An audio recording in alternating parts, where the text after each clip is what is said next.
हाथों मेरी मौत लिखी है और ना जाने कब आकर के ये बार कर दे, तो सुकून से सो सकता है? नहीं सो सकता। भोजराज कंस को भी इतनी चिंता लगी हुई है, इतनी चिंता लगी हुई है महाराज। विचार करता है, पूतना को भेजा, पूतना भी वापस नहीं आई। इधर मालूम पड़ा भगवान भूतनाथ भोले बाबा को कि मेरे प्रभु अवतरित हो चुके हैं बाल रूप में, तो क्यों ना मैं अपने गोविंद के दर्शन करके आऊं। तो महाराज भगवान भोले बाबा आज मेरे गोविंद का दर्शन करने के लिए चले। तो मैया जिद करने लगी कि मैं भी जाऊंगी। तो उसी समय भोले बाबा कहने लगे, देवी आप हर बात कहो लेकिन ये मत कहो कि हम भी जाएंगे, क्योंकि आपको शायद याद होगा त्रेता में जब भगवान राम और लक्ष्मण मैया सीता को खोज रहे थे, हम और आप कुंभज ऋषि के आश्रम से श्री हरि की कथा सुनकर के वापस लौट रहे थे। आपने वही संदेह कर दिया था कि ये छोटे छोटे तपस्वी बालक हैं और आप इन्हें भगवान बता रहे हैं। आपको मालूम है कि आपकी क्या सजा थी?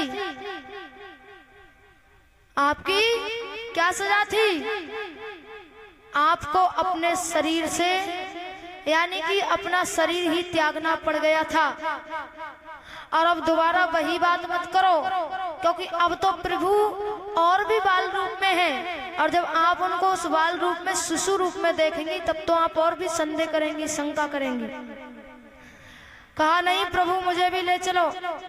भोले बाबा कहने लगे, देवी एक बार गलती कर चुकी हो, मैं भी कर चुका हूं, लेकिन दोबारा नहीं करना चाहता। तो महाराज इधर जो भोजराज कंस जो था, दिन प्रतिदिन एक एक कर राक्षसों को भेजता। अकासुर को भेजा, बकासुर को भेजा, त्रावरत को भेजा, धेनुकासुर को भेजा। कहने का तात्पर्य प्रत्येक राक्षस अपना अपना रूप बदल बदल कर आता, भगवान को नुकसान पहुंचाता। तो मैया यशोदा इतना डर गई, इतनी भयभीत हो गई कि लाला को वो घर से यानी कि पालने से बाहर निकालती ही नहीं। कोई यदि देखने के लिए भी आता तो उसे नहीं दिखाती। अब भगवान भोले बाबा चले आ रहे हैं, लंबी लंबी दाढ़ी है, गले में सर्फ लटक रहे हैं। आप लोग जानते ही हैं कि भोले बाबा की वेशभूषा क्या है, क्या होती है। तो जैसे ही द्वार पर पहुंचे, जैसे ही द्वार पर पहुंचे महाराज आवाज लगाई। मैया यशोदा जो थी महाराज बाहर जब निकल कर आई तो विचार किया कि तमाम धन लुटा रही हूं लाला की खुशी में,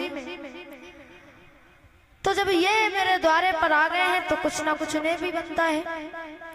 तो महाराज कुछ धन लेकर के आई। भगवान भोले बाबा कहने लगे, मैया मुझे तेरी इस दक्षिणा की आवश्यकता नहीं है।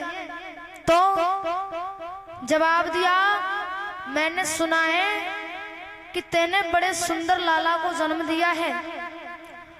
और कहा, मैया कहने लगी दिया है। तो जवाब दिया, मैया मैं तुझसे किसी दक्षिणा धन संपत्ति किसी की मांग नहीं करता, मैं सिर्फ इतनी मांग कर रहा हूं कि तू मुझे अपने लाला के दर्शन करा दे। और जब इतना सुना मैया कहने लगी, बाबरो है गो बाबा, तो ये अपने लाला को दिखाऊंगी। तूने अपनी वेशभूषा देखी है, तेरे गले में सर्फ लटक रहे हैं, तेरी जटाएं इतनी लंबी लंबी हैं, और तेरे शरीर से बिच्छू कांतर लटक रहे हैं, और तू कहता है कि मैं लाला को दिखा दूं? कदापि नहीं। जवाब दिया, मैं तुझे अपने लाला को नहीं दिखाऊंगी, मेरो लाला बहुत डर गए है। और यदि तुझे देखेगो तो मेरो लाला डर जाएगो। तो कहा कि मैया वो कोई साधारण बालक नहीं है। और जवाब दिया ऐसे सर्पों से तो वो बिल्कुल भी नहीं डरते। तो कहा कैसी बातें कर रहे हो बाबा, मेरो लाला यदि चित्र में भी सर्प देख लेना तो डर जाता है, और तेरे गले में तो बिल्कुल स्पष्ट सामने दिखाई दे रहे हैं, मैं नहीं दिखाऊंगी। तो भगवान बार बार जिद करते हैं मैया